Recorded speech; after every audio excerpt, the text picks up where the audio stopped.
I think we're going to put a really good football team out there, and a team that we're really proud of and close to, because they were coming into 7th grade when our staff took over at Pleasant Grove. So this is our first crew we've had opportunity to see all the way through. And that's fun in itself, but then just how tight-knit this group is and how hard they work and stuff like that. And then returning so many kids from last year, I think we're going to have a really good football team. Some names, some of the kids that we should be paying attention to. Sure. Ben Harmon, Dave Campbell's chose him as the 4A cover boy for the whole state, and he's our quarterback, so he'll be a 4-year varsity football player, 3-year starter. He's broke his own record the past 2 years and broke the school records previous in passing, touchdowns, and yards, which is crazy because, we're in a wing T offense and he's still able to do that. But Ben's a big-time impact player for us. We have running back Bruce Garrett. There was an all-state running back last year. He's committed to BYU, and he's a 4-year letterman on varsity, and he has a school record for rushing yards in a season, and just a tremendous football player, really versatile, powerful, fast kid that'll be in the backfield. So we're excited to have him back. Our offensive line is loaded across the board with upperclassmen. A lot of seniors come back. Connor Stanfield, Landon Watlington, Blake Slade. I'm trying to think. Jamie Lewis is a 2-way starter, starts on offense and D-line. And then we have the 2 big defensive players in the 21 class, Landon Jackson and Marcus Burris, that'll be playing some tight end. Those guys, that's all exciting because they're all back. Reese Foster is a senior center who we didn't have last year, has joined us again. So we're pretty fired up about him, and Jackson Cartwright returns at that position too. So a lot of experience there. And then at wide receiver, we have some big impact players in Sergio Rodriguez and Jackson Cobb. Jackson Cobb got all state last year. Sergio is one of the fastest kids that I've coached and a big-time player. They'll both play on defense in the secondary. And then on the defensive side, I already mentioned the 2 big D linemen. And Dylan Hopkins will be playing some linebacker. Nick Martin is a kiddo who's already picked up some Division I offers. And then a newcomer at safety that's really talented.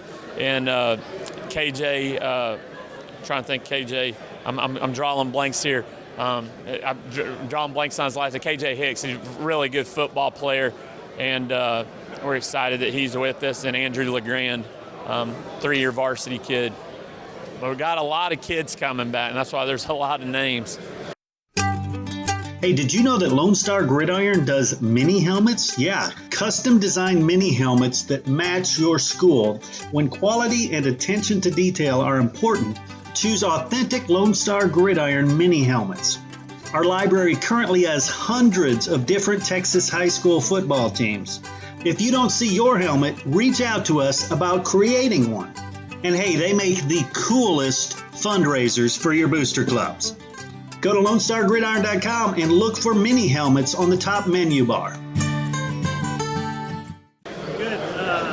What about the district? What do you expect this year? Yeah, we always have a tough district. There's 4 of us that are ranked in the top 20, and that's happened every year. I've been there. One year we have 5.